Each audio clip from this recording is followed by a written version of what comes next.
Assalamualaikum dan selamat sejahtera anak-anak murid semua. Berjumpa pada hari ini untuk kita mempelajari Bahasa Melayu tahun 6. Tajuknya Hasil Bumi Ini.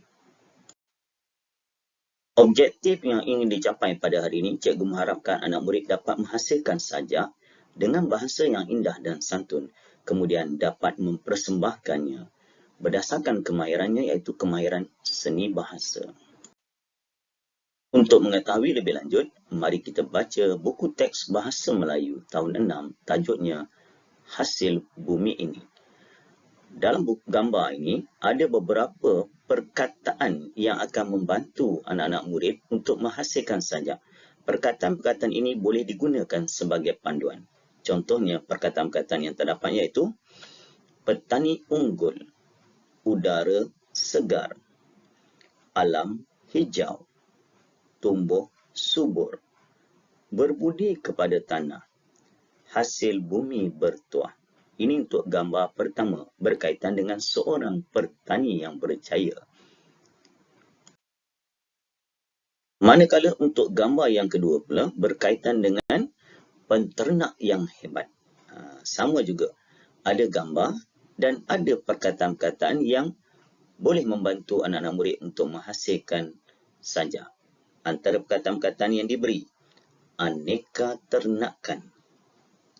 Yang kedua, ada perkataan khasiat dari alam, segar dari ladang, rezeki dari air. Yang ini berkaitan dengan peternakan. Kalau tadi, tanaman. Jadi cikgu harap anak-anak murid telah pun bersedia untuk sesi perbincangan jawapan untuk menghasilkan sebuah sajak yang menarik untuk deklamasikan di hadapan kelas kepada rakan-rakan. Berdasarkan gambar dan perkataan serta fasa ayat yang diberi, kamu boleh hasilkan sajak yang menarik. Ini sebagai contohnya. Kamu boleh gunakan sang suria memancar ceria. Sang suria ni matahari. Tumbuh subur pelbagai tanaman alam. Tumbuh subur. Ada pelbagai jenis pokok. Yang ketiga, baris ketiga kamu boleh buat hijau saujana pandang. Dari jauh kita nampak pokok-pokok yang hijau.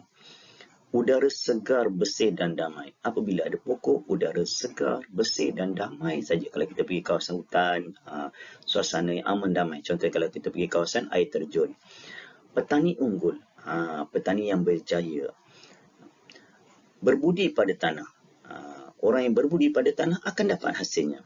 Walaupun tanah sekangkang kera di halaman rumah, kalau kita berbudi pada tanah, kita akan dapat hasilnya.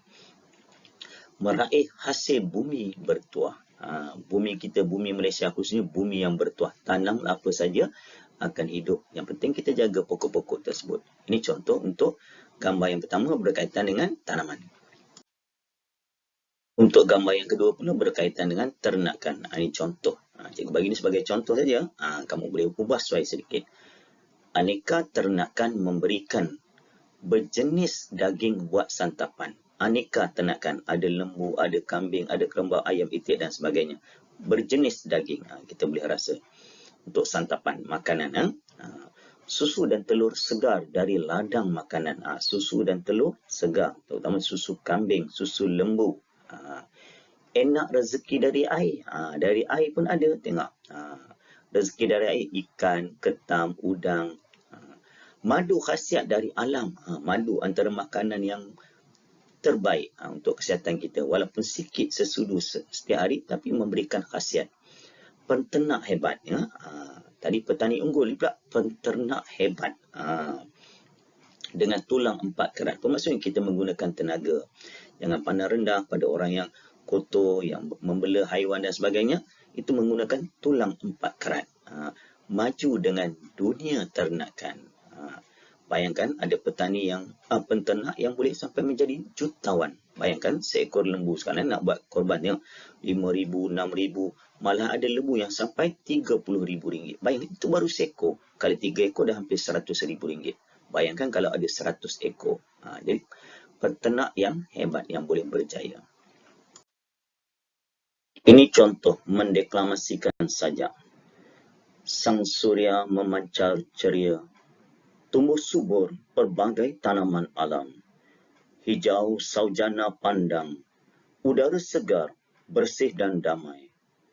Petani unggul, berbudi pada tanah, meraih hasil bumi bertuah. Aneka ternakan memberikan, berjenis daging buat santapan. Susu dan telur segar dari ladang makanan. Enak rezeki dari air, madu berkhasiat dari alam. Penternak hebat, dengan tulang 4 kerat, maju dengan dunia ternakan. Itu saja perkongsian cikgu pada hari ini. Kita jumpa lagi dalam tajuk yang seterusnya. Selamat mengarang sajak dan mendeklamasikannya dengan sepenuh hati. Jumpa lagi. Assalamualaikum. Selamat sejahtera. Bye-bye.